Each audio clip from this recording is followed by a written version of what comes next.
የህወሓት ከፖለቲካ ፓርቲነት ስላበቃለት አሁን ፍጻሜውን ከዛ ጋር እናያይዘው እንችላለን። የሰው ልጅ ከስተቱ መማር አለመቻሉ ነው አይደል? ፕሌቶን አርስቶትል ምናምን። ግን እኔ ደግሞ መማር የማይችሉ መሆናቸውን ያየሁበት አንድ ዶክተር ጋር ስትሄድ፣ አንድ የጤና ተቋም ጋር ስትሄድ ሙሉ ለሙሉ እኮ አይደል ትረስት እምነት ጥለህ ነው የምትሄደው። በሽታዬን ለይቶ ተገቢ የሆነ መድኃኒት ሰጠኛ ብለን ስናምን ነው። ካላመን አሁን ግን የጤና ባለሙያውን ጉዳይ ፖለቲከኛው እየነካው እያቆሸሸው ስለሆነ የዛ አንዱ ማሳያ ምንድን ነው? የኢትዮጵያ ሀትሪክ ብዬ መጽሐፌ ላይ የጻፍኩታል መጨረሻው ምዕራፍ ላይ ለሶስተኛ ጊዜ አከርካሪውን ብሎ ህወሓትን ተስፋዬ ገብረአብ እግረ መንገዱን ባገኘው ሰው ምክንያት ተስፋ ቆረጠ ማለት ነው። በዘጋቢነት ነው እኮ የሚሄደው። እንግዲህ ከልጅነቱ ጀምሮ ያው በፈጠራና በቴክኖሎጂ ፍቅር ልቡ የተነደፈው ያኔው አብይ አህመድ ውትድርናው ባደለው ክህሎትና ልምድ ተንደርድሮ የህንፃ ለቅሶ እናንሳ። እዚህ ጋር ዛሬ የሚነሳው የህንፃ ለቅሶ ከነበረው አንዱ ወሎ ሰፈር አካባቢ የሚገኘውና ለተቋሙ ዋና መስሪያ ቤትነት ታስቦ የታነጸ የነበረው ግዙፍ ህንፃ ነበር። ህንፃውን እንደቆመ አየሁ፣ በወሎ ሰፈር እያለፈ ማለት ነው። ያኔ የት ነበረ? ሳይንስና ቴክኖሎጂ ሚኒስትር ሆኗል። ቆመ ጠብቀኝ እኔ ማስመረቅ አሉት። ከዛ እንዳያችሁት መጥተው ጨርሰው አስመረቁት ማለት ነው። የፖለቲካ ደጆች ሲታጠሩበት የብሮድካስት ባለስልጣን ምክትል ኃላፊ ሆነው ስለተመለሰው ስለ ዮናታን ተስፋዬ፣ ስለ ኢቢሲው ፍስሐ ይታገሱ፣ ስለ ምርጫ ቦርዶቹ ብርቱካን ሚደቅሳና ሶሊያና ሽመልስ፣ ሶስተኛ ሚዲያ መንግስት፣ ፋና፣ ኢቢሲ፣ ዋልታ፣ ኢዜአ ምናምን እያለ መቀለብ የለበትም። አትገባም ብሎ የተከለከለበት፣ የታገደበት፣ የተከሰሰበት እንደ ልቡ እንዳይሰራ ማስፈራሪያ በዘገባ መልክ የተሰራበት ተቋም ውስጥ ምን ይሰራል ብለህ ታዘበኝም ይሆናል። ሲይዘው ከነበረው በእርግጠኝነት ስለ እቅው የተሻለ እንዲሆን ባለቅኔው እንዳለው ወዝም ደምም ልሰጥ ከምሸሸው ሞት ይበልጥ የሚያስፈራውን የሹመት ጽዋ ሳላመነታ ለመጎንጨት ዝግጁ ሆንኩኝ። ይሄን ልክ መብራቱን የሚታይበት መስመር ቀጥታ ስንሻገር ያለው ህንፃ አካባቢ ነበር የግል ቢሮ የነበረው ያኔ የመሸኩበት። ሁላችን ሀሳብ እኮ ነን፣ ካልተቋጠርን የምንተን፣ ካልተሳሰርን አቅም የሌለን። ተበጥሰዋል የተባሉትን የብሔረሰቦችን ውል እያጋመደ የሀገሩን ጠጉር በወንድማማችነት የሾረበው በእኔ እምነት አብይ ነው። ሁላችንም የየራሳችንን ሹሩባ የመስሪያ ቴዎድሮሳዊ ኃላፊነት እጃችን ላይ ወድቋልና ከአብይ አሰራሩንም ተምሬ ለመልሱ ከአዲሱ ስራዬ ጋር የከረሙ ጥያቄዎችን ጀመርኳቸው። ይህንን ትውልድ ቂም ማስቀጠል አለበት ወይ? የዚህ ሀገር ችግር እንግዲህ በዚህ የዘመናቱ እንዳየነው በፖለቲካ ፓርቲ አይደል፣ በተቋም አመራር ያሁን በእኛ ዘርፍ እንዳየነው ምን ነበረ? በላይን አናውቀውም። በላይን ብናውቀው እንደነግጥ ነበር። በላይ በ50 ዓመት ቀድሟቸዋል የሆኖቹን ታጋዮች። ሙድ ካስናል እንደ ሙዳችን የምናወራው አለ እንደ ሙዳችን የምናወራው እንደ ዘመኑ እንደ ጊዜ የምናወራው ደማቅ ነበር። ቦልድ የሆኑት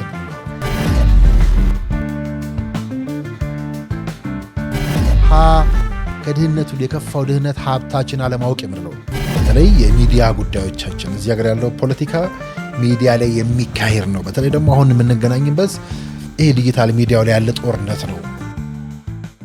ፍጻሜው ምዕራፍና የጦርነቱ ዋዜማ ልንል ነው። የጦርነቱ ዋዜማ እና የፍጻሜው ምዕራፍ።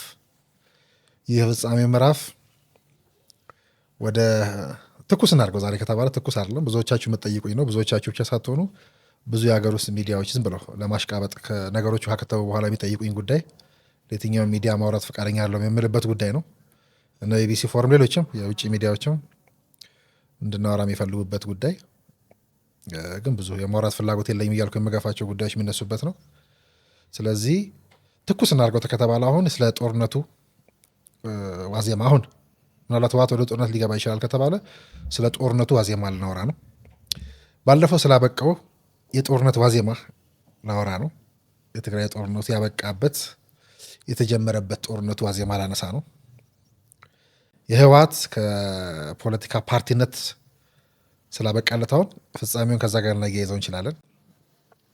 የፍጻሜው ምዕራፍ ዛሬ አብዛኞቹ ፖለቲከኞች ወይ ደግሞ ባለማወቅም በየዋህነትም ወደሚያለቅሱበት የህንፃ ለቅሶ፣ ወደ ህንፃው ለቅሶ ይወስደናል።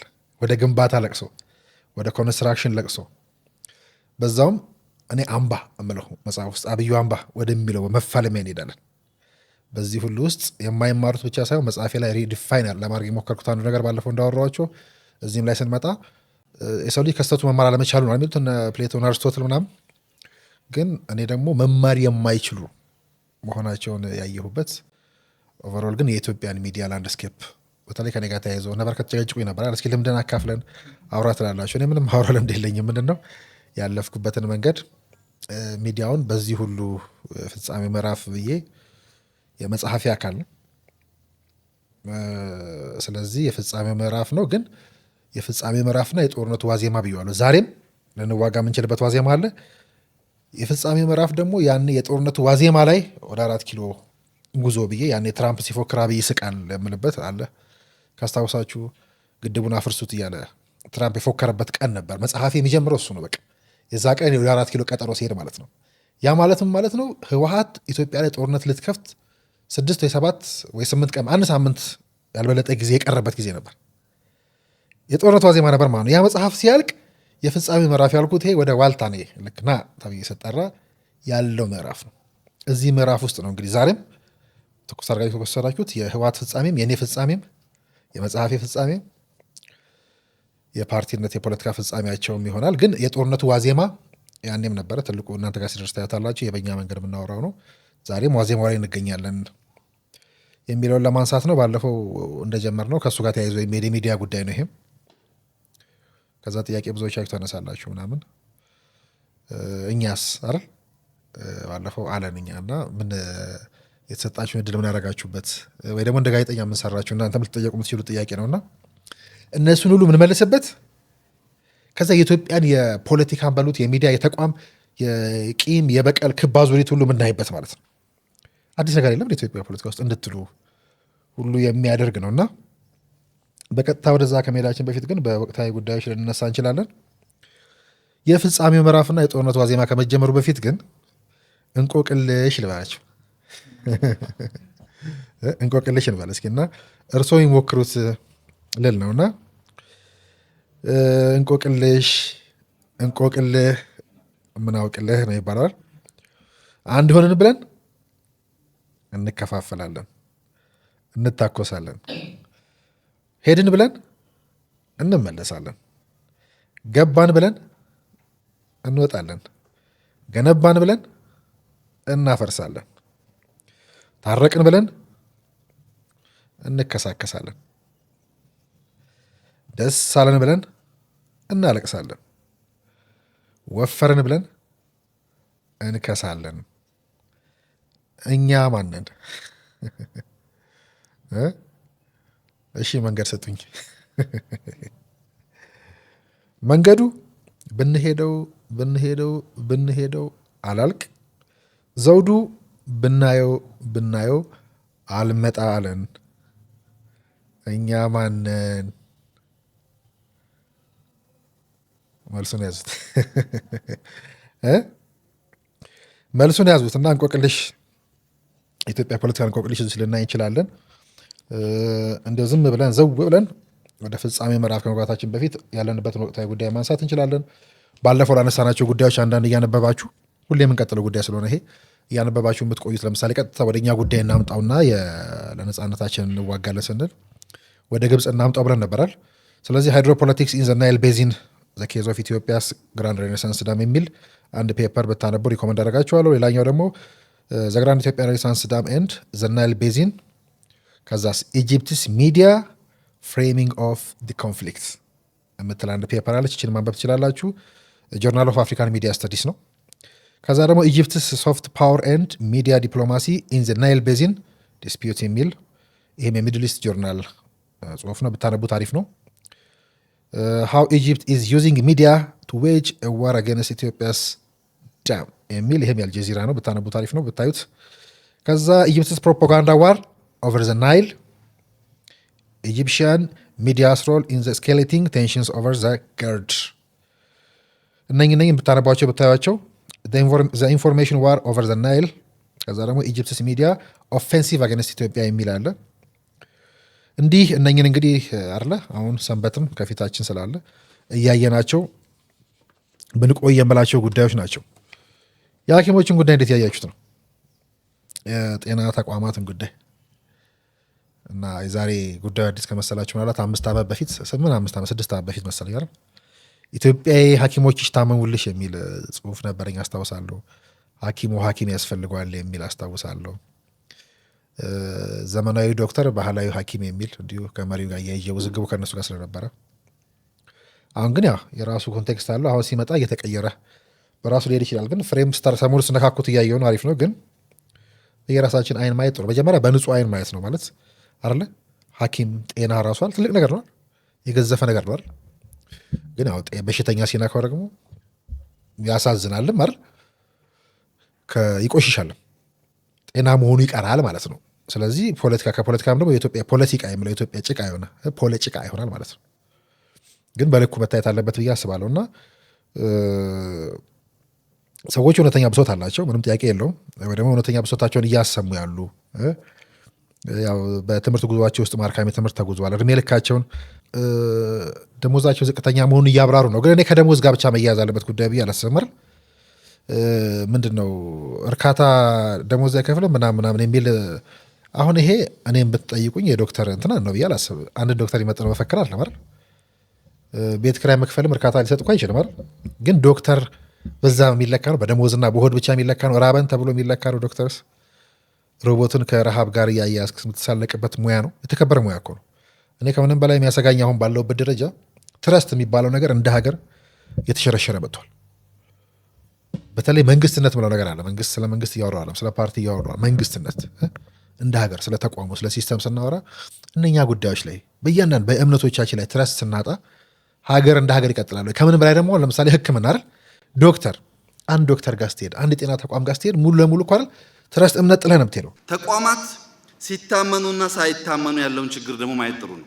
ሰው ቧንቧ ይጠጣል፣ ውሃ ከፍቶ አምኖ የሚጠጣው ያኔ ቧንቧ የሚሰራ የሚያከፋፍል ተቋም ካላመነ ውሃ ቀርቶ አይጠጣም። ወይ ደግሞ ሕክምና ሄደን ማንኛውም ሆስፒታል ሄደን ደም ሰጥተን የምንመረመረው ሐኪሙ ፕሮፌሽናል ነው፣ በሽታዬን ለይቶ ተገቢ የሆነ መድኃኒት ሰጠኛ ብለን ስናምን ነው። ካላመን የአጎቴ ልጅ ዶክተር ፍለጋ ነው የሚሄደው እንጂ ማንኛውም ዶክተር ማመን አልችልም። አሁን ግን የጤና ባለሙያውን ጉዳይ ፖለቲከኛው እየነካው እያቆሸሸው ስለሆነ የዛ አንዱ ማሳያ ምንድን ነው? ዝም ብሏል። ለምሳሌ ዶክተር እያማረጡ መሄድ ልክ እንደ ዘመደ ብሔር እየመረጥ ሰፈር እየመረጥክ ዶክተር እየመረጥክ ምናምን መሄድ እንደ ቀላል እንዳታዩት። ከዛ ዶክተሮችን መጠራጠር ማመኑ ነው የሚሻላል። በመሀል እኮ የሚሰራ ሰታል የተቀላቀለ ሁሉም ነገር ላይ ነው አይደል? ጤፍ ውስጥም ምናምን ስንዴ ውስጥም እኮ እንክርዳዱ ተለቅሞ ምናምን ነው አይደል? ምግብ እህል ምናምን የሚሆነው እንዳለ ሁሉ ግን ዶክተር ሕክምና ተቋም የሚለው ጉዳይ ላይ ልክ እንደ ፖለቲካው ልክ እንደ ምርጫው ምናምን እንደ ማጠልሸት ተቋማትን እንደመጣል ያሉ ጉድፎችን እንዳንጥልበት መጠንቀቅ ያስፈልጋል። ትረስት ከምንም በላይ ትረስት ባለማወቅ የሚተነትኑ ፕሮፓጋንዲስቶች፣ ፖለቲከኞች በእነሱ ውስጥም ስለተሰገሰጉ ማለት ነውና ጉዳዩ ምንም ሚዛን አይደፋም፣ የሚነሳ አይደለም፣ አይመለከተን የሚባል አይደለም። የሚቀነቀንበትን ጉዳይ በግራ በቀኝ ልናየው እንችላለን። ከኢትዮጵያ አቅም አንጻር ልናየው እንችላለን። አሁን የምጠይቀው ጥያቄ የዶክተርነትን ክብር እውነት ብዙ ጫና እኮ አለባቸው። አሁን እየነገሩን አይደለም እና የምር ያለበትን ጫና ይቀንሰዋል፣ በክብሩ ልክ ያስቀምጠዋል። ከዛስ እነሱ ለሀገር በሚሰጡት ልክ ራሳቸውን ያሳድጋሉ ወይ? ማደግ ያለባቸው ስለኛ ብለው ነው? ለደሞዝ ብለው ነው ወይስ ለራሳቸው ብለው ነው? የሙያን ትረስት በእነሱ ረገድም ከፍ ማድረግ ስለሚኖር ማለት ነው። ለማንኛውም ግን እዚህ ውስጥ ብዙ ኃይሎች እያየን ነው። እኔ ምን እላቸዋለሁ፣ አንዳንድ አይጥ ፖለቲከኞች አሉ። አይጥ ፖለቲከኞች የምላቸው አሉ። ደላላው የምለው ደግሞ ሚዲያው አለ እዚህ ውስጥ።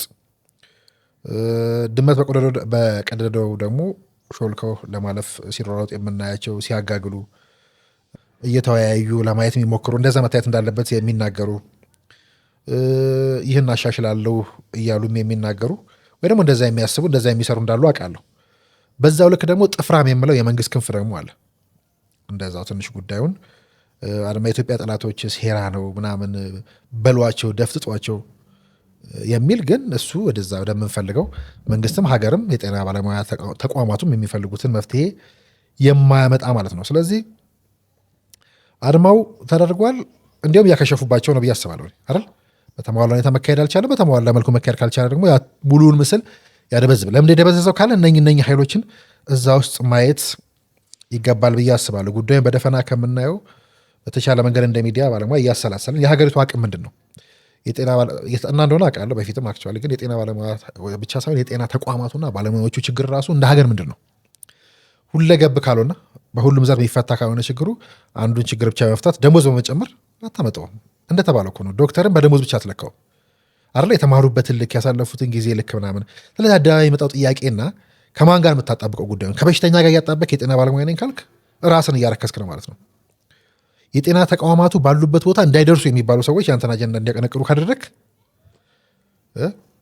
ከዛ ደግሞ ሀገርህን በዛው ልክ አይተህ ሀገርህን የሚመጥን የጤና ተቋምና የጤና ባለሙያ እንዲኖር መመኘት ከምንም በላይ ቀዳሚ ነው ብዬ አስባለሁ። ይሄ ግን ኦቨርኦል ከስትራክቸሩ ጋር ይሄ በተለይ መንግስት ተቋማት ጋር የመንግስት ሰራተኞች ጋር ወይ ደግሞ ሲቪል ሰርቫንቱ ጋር አብሮ ሊታዩ የሚችሉ ችግሮች መሆኑ እንዳለ ሆኖ ግን ባላንስ እያደረግን ጉዳዩን ማየት ወደ ብዙ ሌሎች የተቋሞቻችንን ችግር አይደል የሀገሪቱን ውዝፍ ዕዳ የመዋቅር ችግር ራሱ ታውቃላችሁ አይደል 50 ዓመት 70 ዓመት ምናምን የሞላቸው መዋቅሮችን እስከዛሬ ጭምር እንሰራባቸዋለን ብዙ ቦታ ከመንግስት ተቋም አልፎ የግል ተቋማት ሆነን ራሱ አክት የምናደርገው እንደ መንግስት ተቋም ነውና ይህ ሁሉ የአሰራር ችግር ነው። ግን አሁን ያልኳችሁን ኃይሎች እዛ ውስጥ አብሮ እየፈለጉ ማየት እንቆቅልሽ ውስጥም እነኚህን መልሶች እየሰካኩ መሄድ ይቻላል።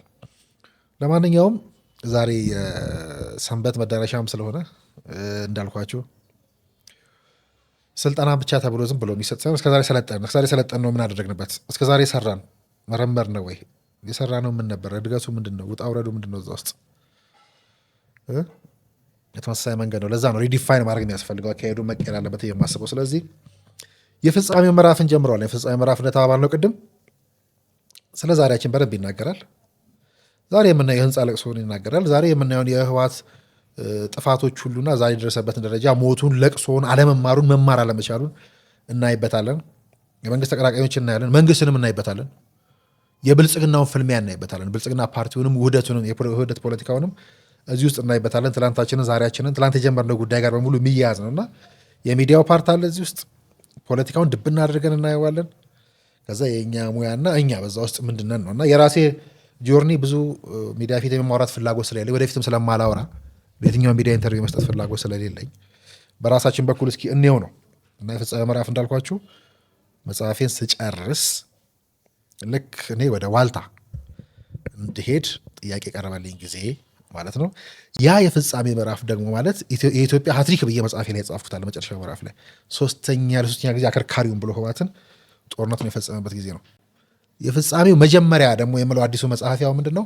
ሚዲያውን ጉዳይ ብቻ የሚዳስስ ስጠራ እኔ ወደ ዋልታ ሀውካም እኔ በዛ በፋና በር እንዳሰራ ተብዬ የተባረርኩት በፋና ደጅ ማለፍ ማልችለው ሰውዬ እንዴት ልሾም እችላለሁ? ይሄ ከተአምረን በላይ ነው ብዬና ስጠራ እየተደረገ ወደዛ እየሄድኩበት ነው። እየሄድኩ ያሰላሰልኳቸውና ዛሬም ኢትዮጵያ ውስጥ የምናያቸውን ሳንካዎች የምናይበት አሁን የማቀርበው ዋናው ጽሁፍ ወደ 6 ጽሁፎች ናቸው። 5ቱ ኦልሞስት ያን እንደሄድኩ ገና ዋልታ ስራ ሳልጀምር ያለቀ አልቆ ለሶሻል ሚዲያ በክፍል ላጋራ የነበረው ጽሁፍ እውነቴ ማለት ነው። ስለዚህ ምንድነው ፍሬም ያደረኩት? ገባሁ ልገባ ነው ከውጭ ያየሁት ገባሁ ወጣሁ ብዬ ያልኩት አሁን ይሄ ስጋባ ያለችዋ ዝም ብላ ቁንጽል ነገር ነች። ወጣሁ ስላችሁም ቁንጽል ነገር ነው። ይሄ ከቀረበ በኋላ ልለጥጠው ጥያቄ ልታነሱበት የምትችሉት ብዙ ቀን ልንተነት ነው የምችል ሀውከም እሺ ያልከው ነገር ሆነ ሰራ ለኢትዮጵያ ፖለቲካ ይሰራል ባላችሁ ልትሞግቱ ይችላላችሁ። እሱን የምንመለስበት ነው። ግን እነኚህ ኦልሞስት ዋና የጽሁፉ ማዕዘን የምላቸው 5ቱ ጽሁፎች ከተጻፉ ስንት ዓመት ሆናቸው ማለት 3 ዓመት ሊሞላቸው ነው ማለት ዋልታ ስራ ሳልጀመር የተጻፉ ናቸው ማለት ነው። ከዛ በዛ ውስጥ ህወሓትን ዛሬ የህንፃውን ፖለቲካ የህንፃውን የሚዲያውን ፍልሚያ ምናምን ሁሉ እዛ ውስጥ እናየዋለን ማለት ነው። ስለዚህ የፍጻሜው ምዕራፍን ስጀምር የመጨረሻው ክፍል የራስ ምስል የሚል ነውና በወጣትነቴ በእድሜ አፍላ ጀንበር የሊቄ ጣዲቁን ሁለገብ አተታ አዘወትር ነበር። ግና ምን ተረፈኝ ተመልሼ ወጣሁ በገባሁበት በር። የማናት ችግጥም ኦመር ሀያም በእውቀት ስዩም እና ስለዚህ ለብዙዎች ብዬ እንግዲህ ያው መጽሐፌን ነው ማጋራችሁ ብያችኋለሁ። የመውጫው በር የመግቢያውን በር ያስታውሳቸዋል። ፍጻሜው ደግሞ የመጀመሪያውን የመውጣት ፈተና እንግዲህ ይህ ነው ላለሁ አጀማመርሽ ተናግረሽ ያልቋጨሹ ብለሽ ያልወጣልሽ ምን ነው ባላልኩት የምትዩ በሚገባው ልክ ተናግሬ ይሆን ብለሽ የተጠራጠርሽው ሁሉም ተግተልትሎ ብቅ የሚልብሽ ልቋጨው ስትይ ነው። ግን ጸሐፊነት ያው ልክ እንደ ታሪክ ነው አይደል? ታሪክ ነው ይባላል ጸሐፊነት። ምክንያቱም ሲሰናበቱት በኋላ እንገናኝ እንጂ ደህና ሁን ወይ ደግሞ ቻው ተብሎ አያውቅም ይባላል እና ቢሄድም ድጋሚ የመመለስ ተስፋውን አስታቅፎ ነውና ስንብቴ በቀጣይ እስከንገናኝ ብቻ ነው ይላል። ያው ቅድም የጠቀስኳቸው ለምሳሌ ሂስትሪ ኔቨር ሪሊ ሰይ ጉድባይ፣ ሂስትሪ ሰይስ ሲዩ ሌተር እንደሚሉት ማለት ነው። ስለዚህ በእርግጥ ስንብቴን እንደ ባለቅኔው ኦመር ሀያም በገባሁበት በር ስለ መውጣት ብቻ የሚያትት አይደለም። ከውስጥ የሚነገር ብዙ ታሪክ አለ። ሳልገባ ያሰብኩት ገብቼ ያየሁትና ስወጣ የሆንኩት ደግሞም የኔ ብቻ ሳይሆን የትውልዴም የዘመኔም የሀገሬም መልክ ነውና አልተወውም። የህልምና የተግባር ትግል፣ የማሰብና የመፈጸም ፍልሚያ፣ የመሆንና ያለመሆን ትንቅንቅ፣ በአጠቃላይ የሰው መሆን ታሪክ ነውና ለመተረክ ብዙ መንገዶችን ማንሳት መጣሌን አልደብቅሽም ብላታለሁ። መጽሐፌ ላይ እንደምታውቁት ካራክተሪ ሴት ናት። ለምን ሁሉ ነገር መርስ አያስፈልገውም። መጽሐፎች ስጡታ ያላችሁ። ለማንኛውም አሁን ለእናንተ ጉዳይ ለመጀመር ነው እንግዲህ ሁሉ እዛና እዚህ እና ከዛ እዚህ ጋር ስጀምር የማነሳው ምንድን ነው ያው አዙሪት ነው ሁሉ ነገር ሰርክል። ቅድም በኋላ ልጠይቁኝ ትችላላችሁ። እንዲያለ የዋህነት እንዲያለ ቅንነት ይሰራል ለኢትዮጵያ ፖለቲካ፣ ለኢትዮጵያ ሚዲያ፣ ለኢትዮጵያ ተቋም ልትሉ ትችላላችሁ። ከዛ አሜሪካዊ ጸሐፊ ለምሳሌ የኔን ጉዳይ ሳነሳ የኔ ጉዳይ ብቻ ይመስላል የትላንት ነው ልክ ዛሬ ሆነ አልኳችሁም። ሀውካም ካላችሁ ለምሳሌ የአንድሪው ዊር ደኤግ የምትልን ጽሁፍ ነው ማመጣላቸው አሜሪካዊ ጸሐፊ ማለት ነው። እና ደኤግ የምትል አጭር ልብ ወለድ አለችው እና እሱም ይላል አንድ ሰው ወይ ደግሞ አንድ ህይወቱ ያለፈ ሰው ከአምላኩ ጋር ስላደረገው ንግግር የሚተርክባት ልብ ወለድ ነች ይቺ። እና አምላኩም ሰውየውን ምን ይለዋል? ዓለም ላይ የኖሩትም ሆነ ገና የሚኖሩት በሙሉ አንተ ነህ። ዓለም ላይ የኖሩትም ሆነ የሚኖሩት ሰዎች አንተው ነህ። ዓለም ያንተ እንቁላል ናት። ማንነት፣ ዘመንና ቦታ እየቀያየርክ ስትወለድ የኖርከው ራስህ ነህ።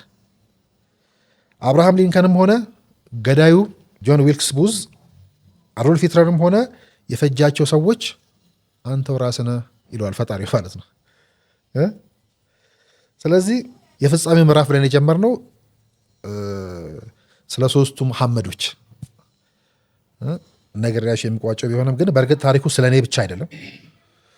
በመንገዴ ስላገኘኋቸውና ራሴን በእነሱ ውስጥ ስላየሁባቸው ሁሉ የማነሳበት፣ ሁሉም እኔ እንደሆንኩት ሁሉ ሁሉም አንቺው ናቸውና በእኔ ውስጥ የምሰሚው ስለ ራስሽ ነው፣ ስለ ሁላችንም ይላል። ስለዚህ ስለ ሶስቱ መሐመዶች ሳወራ አንደኛ የመጀመሪያው ከሩቅ ሆኖ በሚዲያው ሲገፋ ስለኖረው ስለ ጋዜጠኛው መሐመድ ሀሰን ነው የማወራው።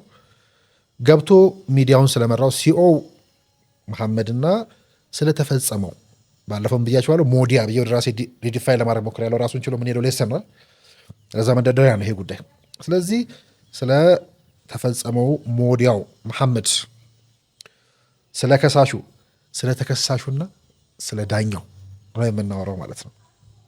ስለዚህ በተዘዋዋሪ ስለ ሁላችንም ማለት ነው። ስለዚህ በር ላይ ብዬ ጀምራለሁ። ጋዜጠኛው ምንድን ያልኩት ክፍል አንድ ብለጥፈው ማህበራዊ ሚዲያ ላይ መለጠፌ አይቀርም። በእርግጥ ስለጥፈው ምንድን የሚሆነው ይሄ እንዳልኳችሁ ልክ የመጀመሪያዎቹ ጽሁፎች የእንደገና እድል ነው ያልኩት። ይሄንም በገብረ ክርስቶስ ደስታ ግጥም ነው የሚጀምረው። ጋዜጣ ላይም ጽሁፎቼን ድሮ ካያችሁ መጽሐፎቼን እያንዳንዱ አርቲክል በግጥም ነው የሚጀምረው፣ ወይ ራሴ ጽፋለሁ። የሰዎችን ግጥም ስለምወድ ስሄድ እኖራለሁ፣ ስከንፍ እኖራለሁ፣ ሰማያ ሰማያት እመዘብራለሁ፣ የተዘጋውን በር እበረግዳለሁ፣ የሌለ እስቲፈጠር የሞተ እስኪነቃ መንገድ ስጡኝ ሰፊ። ገብረ ክርስቶስ ደስታ። ይህን ግጥም መቼም የማያውቀው የለም። በጣም ለምን አነሳ ነው እናየዋለን። ስለዚህ እንደገና እድልህን በዚህ ነው የምጀምረው።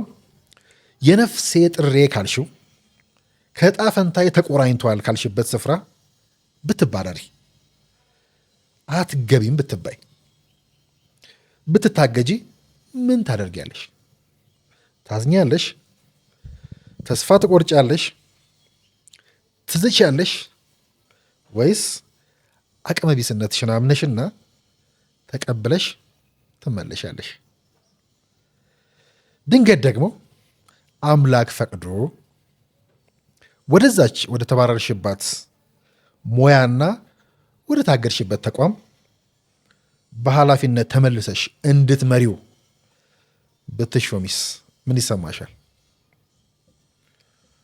ጉራ፣ እልህ፣ በቀል ወይስ ገጣሚው እንዳለው ነው?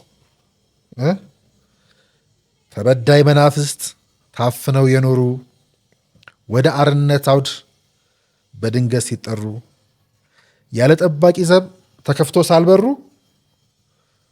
የወጡ አይመስላቸው ቅጽሩን ካልሰበሩ። ይህም የምወደው የዘመኔ አሰላሳይ በቅሱ ግጥም ነው። ስለዚህ አንድ ታሪክ መዛለሁ እዚህ ጋር የምወደው ተስፋዬ ገብረአብን እንጥራው እስኪ። ገብቷችኋል ያነሳሁላችሁ ጉዳይ? ተስፋዬ ገብረአብ አዲስ ዘመን ጋዜጣ ላይ በዘጋቢነት ለመቀጠር ከቢሾፍቱ ወደ አዲስ አበባ ይመጣል። ያው ግን ነገር ግን ተስፋዬ ገብረአብ እግረ መንገዱን ባገኘው ሰው ምክንያት ተስፋ ቆረጠ ማለት ነው። በዘጋቢነት ነው እኮ የሚሄደው። ሰውየው ልክ እንደ ተስፋዬ ጸሐፊ ቢሆንም የራሱን የግል ተሞክሮ ጠቅሶ ዘመድ አለህ ወይ አለው። አዲስ ዘመን ማለት ዘመድ አለህ ወይ ሲለው መስሪያ ቤቱ በዘመድና በዘር ሐረግ ኔትወርክ የተቆላለፈ እንጂ ለሱ ቢጤ የጋዜጠኝነት ቆሌ ለጠራቸው ሁሉ የተከፈተ እንዳልሆነ አረዳው ማለት ነው። እድሉን ሊሞክር ከወር በፊት ማመልከቻውን ወደ አስገባበት ፕሬስ መምሪያ ሲሄድ ጸሐፊዋ ማመልከቻው ከኃላፊው ምላሽ እንዳላገኘ ጠቅሳ ተስፋ አስቆረጠችው። ማን ነበር ያን ኃላፊ ታስታውሳላችሁ? ሙሉጌታ ሉሌ ነበር። ነፍስ ይማርና የጦቢያዋል ሙሉጌታ ሉሌ። ስለዚህ የጋዜጠኝነት ውጥኑ ለጊዜው በዘርና ያው ተቋም ውስጥ ባለው አሰራር ከሸፈ ማለት ነው፣ ሳይሳካ ቀረ። እንግዲህ የማወራው ያው ለካራክተር የመጽሐፌ ላይ ተጽፈው እንግዲህ ለእሷ እያወራል ስለሆነ የማወራሽ እንግዲህ ዳግም ስለመመለስ ነው። ስንመለስስ እንደ ጋዜጠኛ፣ እንደ ደራሲ፣ እንደ ቴክኖክራት፣ እንደ ለውጥ ናፋቂ ወደ ታገድሽበት እዚህ ጋር መሪውንም ሳሉት እንዳልኳችሁ፣ አምባውን ሳሉት፣ ህወሓትን ሳሉት፣ መሐመድ ሀሰንን ሳሉት፣ ተስፋዬ ገብረአብን፣ ሙሉጌታ ሉሌን፣ የብሔር ኮተቶችን እዚህ ውስጥ መጥራት ትችላላችሁ ማለት። ስለዚህ የእኔ ጉዳይ ያለም የደራሲም ነው እስከ መሪው ድረስ የሚሄድ ታሪክ ነው የምናወራው ማለት ነው። ስለዚህ ወደዚህ መሪ ሆኖ ስራ አስፈጻሚ ሆኖ በኋላም ጠቅላይ ሚኒስትር ሆኖ የመመለስ ሁሉ ታሪክ ያለበት ነው እና ባለ ታሪኩና ጊዜው ይለያይ እንጂ አሁንም ለወስድሽ ባሰብኩት መንገድ ብዙዎች ተጉዘውበታል። እመኝኝ መንገዱ ብዙ ነው። ስለዚህ የተስፋዬ ገብረአብ ታሪክ እንመለስ። ተስፋዬ ገብረአብ አዲስ ዘመን ጋዜጣ ላይ በዘጋቢነት ለመቀጠር ከቢሾፍቱ አዲስ አበባ መጣ። ነገር ግን እግረ መንገዱን ባገኘው ሰው ምክንያት ተስፋ ይቆርጣል። ሰውየው ያው በዘመድ አዝማድና በዘር ኔትወርክ የተቆላለፈ እንጂ ለሱ ቢጤ ጋዜጠኛ ለጠቆለ የጠራችው የማይሆን መሆኑ ተነግሮታል። ስለዚህ የጋዜጠኝነት ውጥኑ ለጊዜው በዘርና በዘመድ ትብታብ ታንቆ የደረቀ መስሎ ነበር የተስፋዬ። ከ4 ዓመታት በኋላ ምን ሆነ? ተስፋዬ ገብረአብ ለዘጋቢነት እንኳን አትቀጠርም ተብሎ የተባለበት ጊዜ ከ4 ዓመታት በኋላ ምን ተፈጠረ መሰላችሁ? ታሪክ ተቀየረ ኢትዮጵያ ላይ። ከ4 ዓመታት በኋላ የመንግስት ስርዓት ተለውጦ ተስፋዬ ገብረአብ በጠቅላይ ሚኒስትር ታምራት ላይኔ የተፈረመ የሹመት ደብዳቤ ይዞ በጋዜጠኝነት ወደ ተገፋው ፕሬስ መምሪያ በስራ አስኪያጅነት ተመለሰ። የሚገርመው የሹመት ደብዳቤውን የተቀበለችው ጸሐፊ ያኔ የቅጥር ደብዳቤው ተቀባይነት እንዳጣ የነገረችው ነበረች። አንተ እንዳንተ አይነት ሰው አንቀጥርም እስካሁን አልተፈረመበትም ብላ ያለችው ሰውዬ ሲኦ ሆኖ ሲመጣ የሹመት ደብዳቤውን ተቀበለችው ያችው ጸሐፊ ማለት ነው። መሪውንም ጸሐፊውንም ህወሓትንም እኔንም እናንተንም እዛ ጋር እየሳላችሁ እንግዲህ ማለት ነው። ስለዚህ ትልቁ ጥያቄ እንግዲህ የሚነሳው እዚህ ጋር ነው ማለት ነው። ይሄ በቂ አያበቃም ገና። ተስፋዬ ምልሰቱ እንዴት ተጠቀመው? እንዴት ሲጠቀመው? በበቀል በለውጥ በጉራ መልሱን እንግዲህ መፈለግ ነው። እንዴት ተጠቀመው? መርምሩ። ነፍስ ይማር ተስፋዬንም እኛ አንፈርድም አንገፋም መር ከዛ እንድትጠቀመው እናንተ ራሳችሁን መንገድ ይሁ። ከዛስ ሁለተኛው ይሄ ጽሁፍ ክፍል 1 ነበር እንግዲህ ባጋራ ማህበራዊ ሚዲያ ላይ እኔ ልክ እንደተሾምኩኝ ገና ስራ ሳልጀምር ማጋራ። ሁለተኛው ክፍል ምን ይላል? ተረኛውና በቀለኛው ትውልድ ይላል። እንግዲህ ከልጅነቱ ጀምሮ የቅድሙ ታሪክ ገብታችኋል። ኢትዮጵያ እንደዛ ነች። ከልጅነቱ ጀምሮ እንግዲህ ወደ መሪው ደግሞ ነው። ተረኛውና በቀለኛው ትውልድ ይላል እዚህ ጋር። ይሄ ታሪክ የኔም ታሪክ ነው፣ የተስፋዬም ታሪክ ነው፣ የትላንት ታሪክ ነው፣ የዛሬ ታሪክ ነው፣ ከኔም በኋላ የቀጠለ ታሪክ ነው።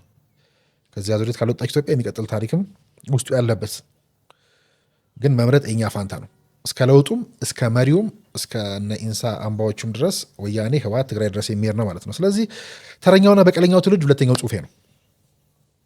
እንግዲህ ከልጅነቱ ጀምሮ ያው በፈጠራና በቴክኖሎጂ ፍቅር ልቡ የተነደፈው ያኔው አብይ አህመድ ውትድርናው ባደለው ክህሎትና ልምድ ተንደርድሮ የነፍሱን ረሃብ ለማስታገስ በተጓዘበት ጽናት ወይ ደግሞ በተጓዘበትና ጽናት በሚጠይቅ የህይወት ጉዞ ደቡብ አፍሪካ ለስልጠናና ልምድ ለመቅሰም ተገኘ።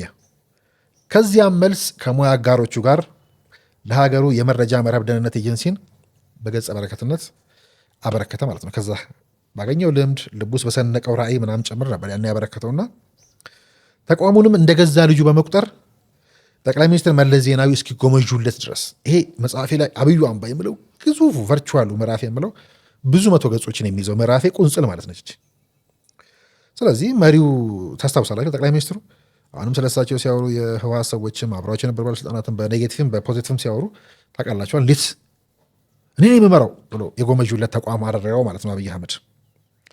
ስለዚህ እስኪጎመዡለትና ከተመሰረተበት ዓላማ ውጪ ለሌላ ፍላጎታቸው እስኪያጩት ድረስ ትርጉም ያለው እስኪሆን ድረስ አስመነደገው።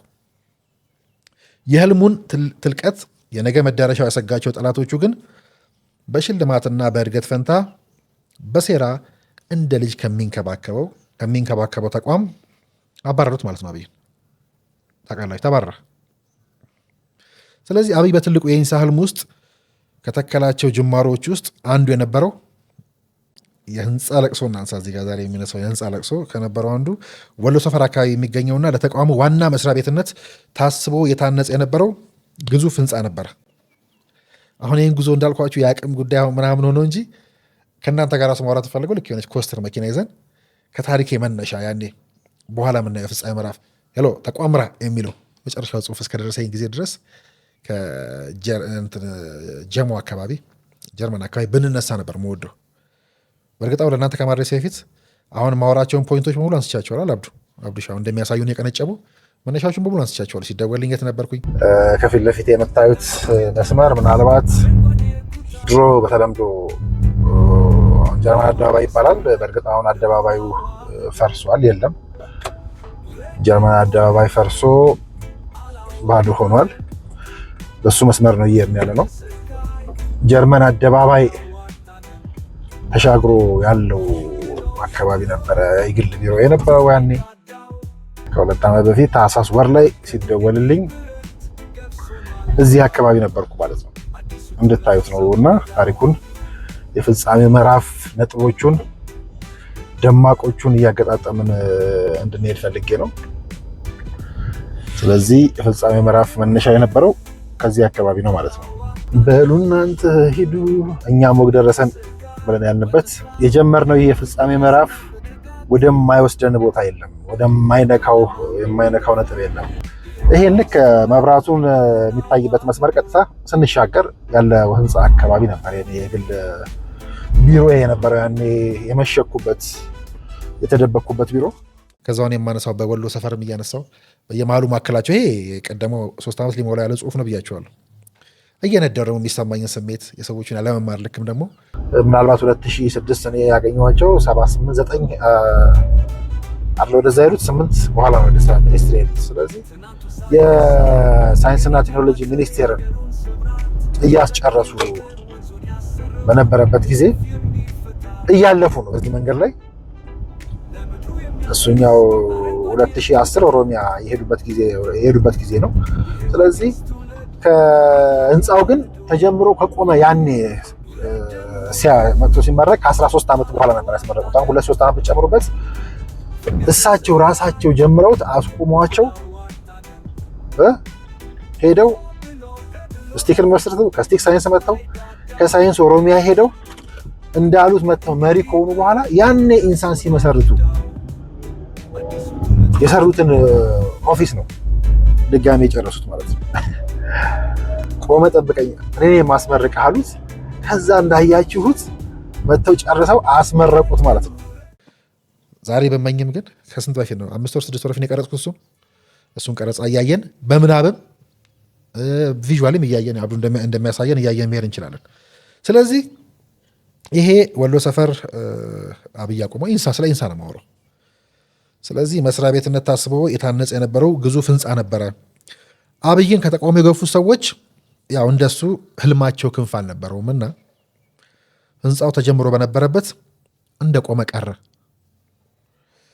ቀድሞውን ስለ ወንበሩ እንጂ ለህልሙ መች ጓጉተው ነው የምለው። አቁመው ጠበቁት ህንፃውን። አብይ ከዓመታት በኋላ በዛ በኩል ሲያልፍ እነዚህ ታሪኮች እንዳልኳችሁ እናንተ የምታነሱ ጥያቄ ያለው ወደፊት ብዙ እንሄድበታለን። በየመሃሉ ባልጨምር ደስ ይላል። ይሄ ናቹራሊ ገና ወንበሩ ላይ ሳልቀመጥ የጻፍኩት ስለሆነ መበረስ ስላልፈለግኩ እንጂ አሁን መጽሐፌ ላይ ብትሄድ ዲቴል አለው። መች ነው የተባረረው? ገብቷችኋል? 2002 እዛ ምርጫ ተወዳደረ አብይ። ከዛ በኋላ ተባረረ። ይሄ ታሪክ ተባሮ ረጅም ጊዜ ቆይቶ ነው እንግዲህ በኋላ መጥቶ ስቲክን መስርቶ ከዛ ሳይንስን ከሆነ በኋላ ለምሳሌ አብይ ከዓመታት በኋላ በዛ በኩል ሲያልፍ ብዬ የምለው መች ነው የሳይንስና ቴክኖሎጂ ሚኒስቴር እያለ ነው። መጽሐፍ ውስጥ በጣም ዝርዝር ጉዳይ አለው። ስለዚህ አስቡት ወሎ ሰፈር ህንፃ አስጀምሯል። ይሄ ራሱን ችሎ በጣም የሚያስደምም እንትን ነው። ዲዛይኑ ቁጭ ብለው ሲያዩ ህንፃውን ለምን እንደሚያልመው የሚያወራባቸውን ዝርዝር ጉዳዩ ስታዩ ከዛስ ይሄ ኮማራቸው 16-17 ዓመት በፊት ታሪክ ነው ግና አቁም አሉት። እንትን አባረሩት። እሱን ህንፃ የጀመረው ህንፃ ቆሞ ጠበቀው ማለት ነው። ቆመ ጠበቀኝ ምለው ምዕራፍ አለ። ህንፃውንም መሳሪያውንም ማለት ነው። በኋላ ላይ ግን ከዛ ደግሞ ዛሬ መፋለሚያ እንዴት እንደሆነ አስቡት። ስለዚህ አብይ ከብዙ ዓመታት በኋላ በዛ በኩል ሲያልፍ ህንፃውን እንደቆመ አየሁ። በወሎ ሰፈር እያለፈ ማለት ነው። ያን የት ነበረ? ሳይንስና ቴክኖሎጂ ሚኒስቴር ሆኗል። ወደዛ ሄደው ራሱ ለምንድን ነው ሳይንስና ቴክኖሎጂ ሚኒስቴር እዚህ ላንቻ ተከራይቶ ነው የሚኖረው። እሱም እንደዚሁ 5-6 ዓመት ጀምሮ ማለት ከነበረበት 5-6 ዓመት የዘገየ ህንፃ እያስጨረሰ ነው አብይ የሳይንስን የአሁኑ ኢኖቬሽንና ቴክኖሎጂ ሚኒስቴር ማለት ነው። ወደዛ እየሄደ ነው። ህንፃውን ቆሞ እንደ እብድ ያናገረው አየውና ህንፃውን እንደቆመ አየው። ልክ እንደ ቅርብ ወዳጁ እንደ አብራኩ ክፋይ ህንፃውን ያነጋግረው ጀመር። ልክ ሎሬት ጀብራሪ ነው ይመጣብኝ አሳሳችሁ። ሎሬት እዚያ አቡነ ጴጥሮስ ዝቅ ብላችሁ እና ሰቆቃወ ጴጥሮስ ላይ ማለት ነው። ያው የሰቆቃወ ጴጥሮስን ለመጻፍ መነሻ የሆነችዋን ታሪክ እንደሆነውና የአቡነ ጴጥሮስ ላይ ሽንቱን እየሸና እሸናብሃለሁ አንተ ድንጋይ እንደሚለው ማለት ነውና እሱን የሚያስታውሰኝ ሽንቱን እየሸና አንተ ድንጋይ እሸናብሃለሁ እንዳለው ጀብራሬ በእልህ በንዴትና በማዋረድ ሳይሆን አብይ በተስፋና በቁጭት እንደ ድንጋይ ከመረው ያቆሙትን የኢንሳን ህንፃ አነጋገረው።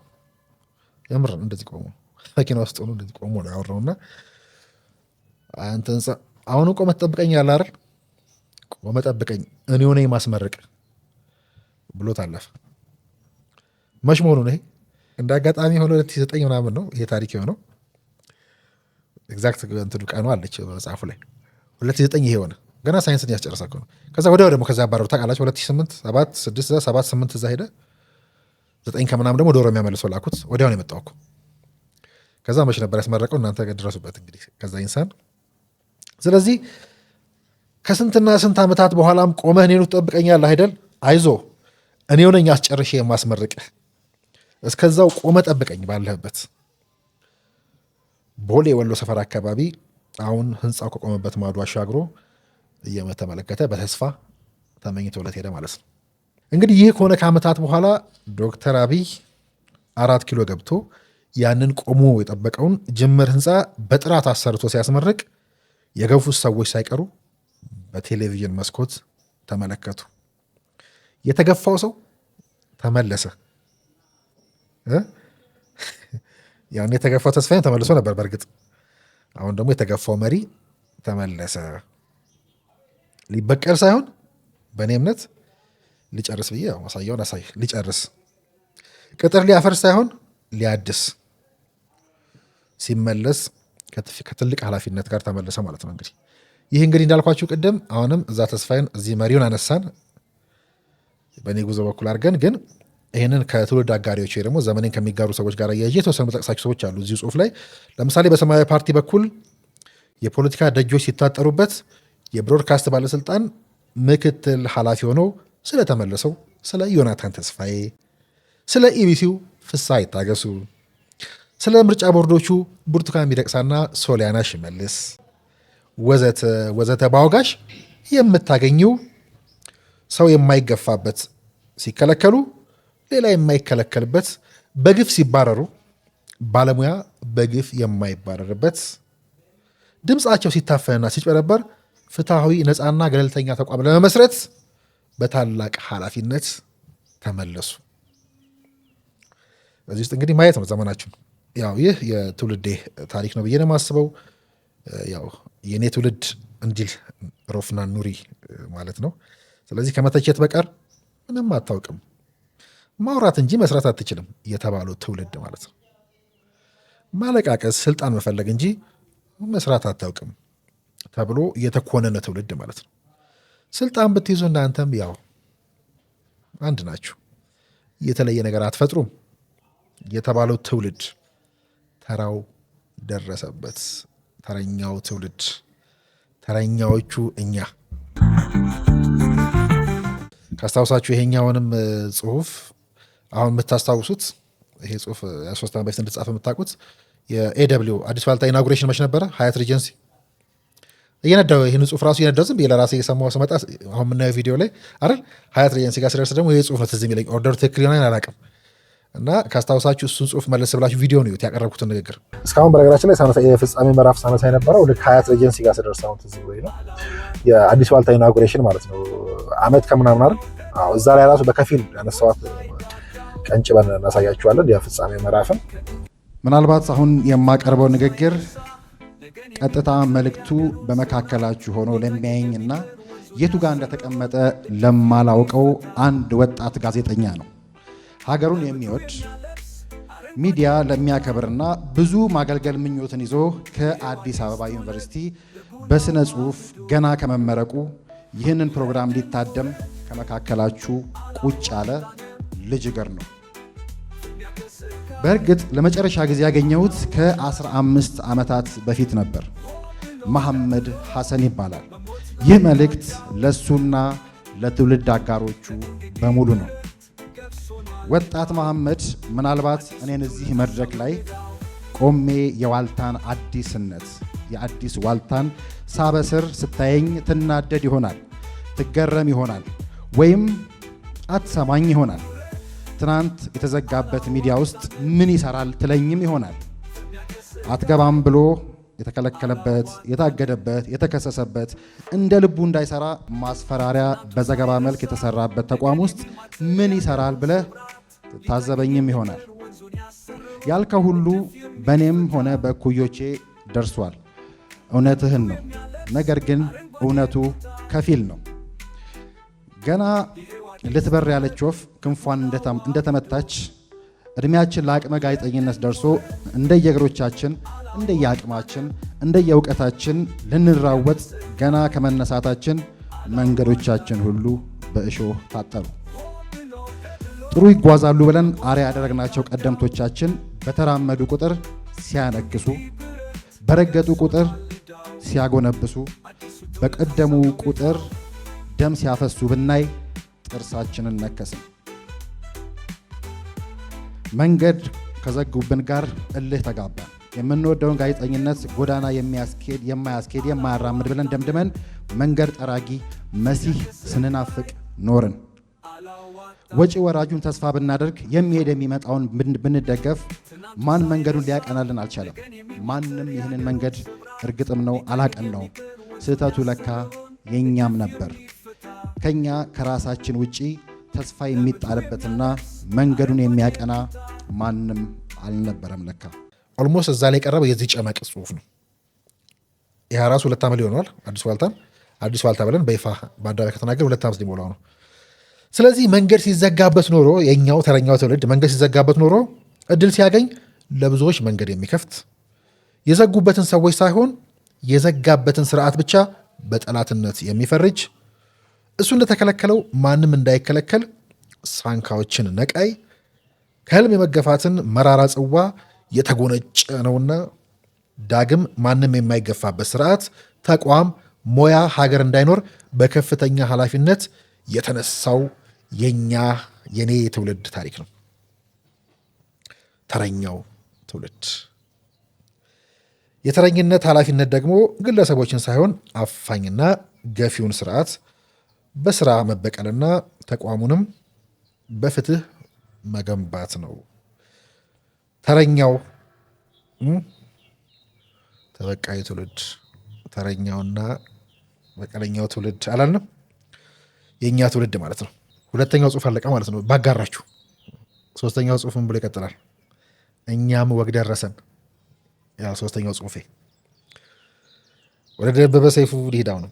ተራራው ኮረብታው፣ ሰማይና ምድሩ፣ መስኩ መልካ ወንዙ፣ ሸለቆና ዱሩ፣ ደኑ ጉራንጉሩ፣ ባህሩ ቆንጥሩ፣ ለሃዩ እንዳይገፈፍ እንዳይማክን መስኖ፣ ወዛችን ደማችን ይታደገው ፈጥኖ። ደቤ ሌላኛው ገጣሚያችን። እሺ እና ወግ ደረሰን፣ እኛ ወግ ደረሰን ነው። ይሄ እንግዲህ እዚህ ጋር ማነሳው አንድ ታሪክ አለ። በዘመነ ደርግ የሆነ ብዙዎቻችሁ ታውቁታላችሁ። እንግዲህ ሬንደር ባለቤቱ ማን ነው እየተቀያየረ ይቀርባል ብዙ ጊዜና የማነሳት ታሪክ ላለመቀላቀል ብዬ ነው፣ ንጹህ እንዳይበረዝ ብዬ እንጂ አሁን ስላለንበት ቦታ ይናገራል። አሁን ስለተሰበሰብነው ሰዎችም ጭምር ነው። ከምንም በላይ ደግሞ አሁን ስላለንበት ቦታና ቲንኪንግ አስተሳሰብ ቦታውን ስላገኘንበት መንገድ ሁሉ ያወራል።